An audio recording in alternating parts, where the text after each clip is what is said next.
Be ready. 5 seconds.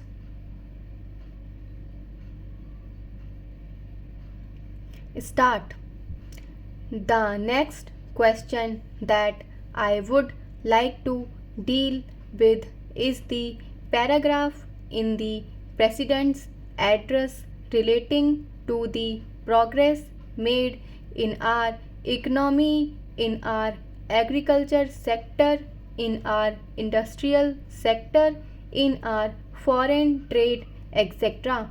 Sir, you were pleased to read out to us a very large list of the achievements of the Congress government during the last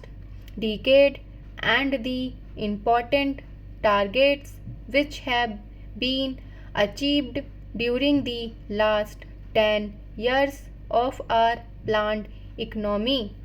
You also mentioned the question of increase in food production, increase in the production of agricultural commodities, etc. Fortunately, sir, here we have in our midst the ex-deputy chairman of the Planning Commission, Shri V.T. Krishnamachari, who has addressed a number of meetings and seminars in New Delhi recently,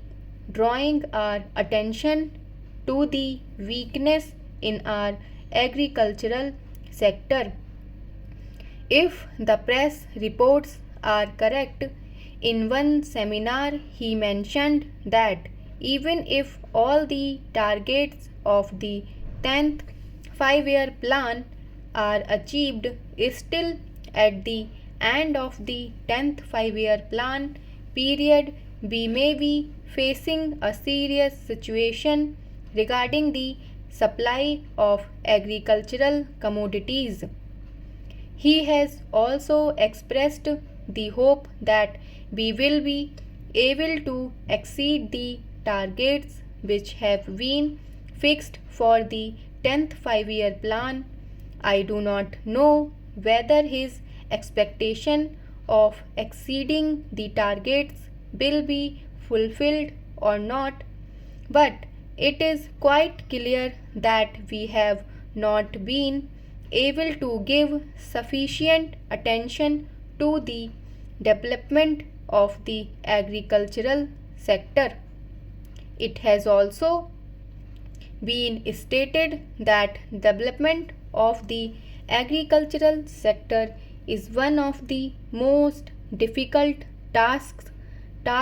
which have been found difficult both by democratic countries as well as by countries in which total planning is going on. It is all the more reason, therefore, that we should pay more attention to the agricultural sector so that it may be possible for us to meet our requirements as and when they arises, and the situation which he has foreseen at the end of the 10th 5-year plan may not materialize. It is not merely taking refuge behind some of the figures which have been complied and narrating the progress which has already been achieved. We are happy that some progress has been achieved, but we are anxious that more progress should be there, and for that purpose also certain definite steps will be taken. In this connection, I am also happy to hear what the Defense Minister said yesterday in one of his public meetings, namely that the Government of India is contemplating to create a setup in our villages wherein our panchayats will be functioning more or less on the lines of Parliament. Unfortunately, he did not elaborate that point further, and the press has not thrown any more light on what that exactly means. But if it means that the panchayats will be in charge of the resources that are available in the villages, that they will be in a position to determine how best the productive efforts in the villages are to be directed, and in what direction determine what targets are to be achieved. And when the production is there and there is a surplus to be exchanged with either centers in the country, that the panchayats will have their say in the matter on what terms this surplus will be exchanged with other centers in the country. Then I think a very valuable step forward in the direction of building our economy on a decentralized basis will have been taken.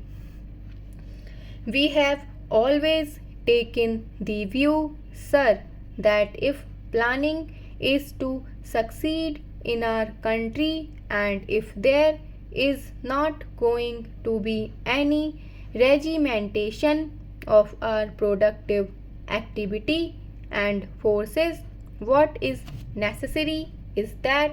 the common man should have a voice in determining the economic policies and in formulating the economic plans of development, and should have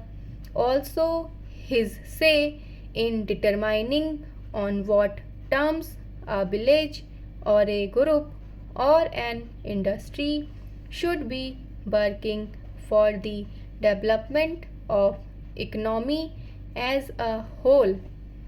In other words, some amount of competition, some amount of bargaining power is to be generated in the lowest strata of our society and in the lowest rung of our economy, so that with the help of that bargaining power, under the overall influence and policy of planning commission, it may be possible for us to develop our economy in a manner which satisfies both the interest and the requirements of the nation, as well as the aspirations of the people. When people feel that they also have their say in the formulation of policies and programs, and that such policies and programs are not something which is dictated from New Delhi, but are those which have been worked out by their own efforts and as a result of their own deliberations. To that extent, these plans are a part of their efforts in the development of their reasons, of their own crafts, their own industries, and their own skills. Stop.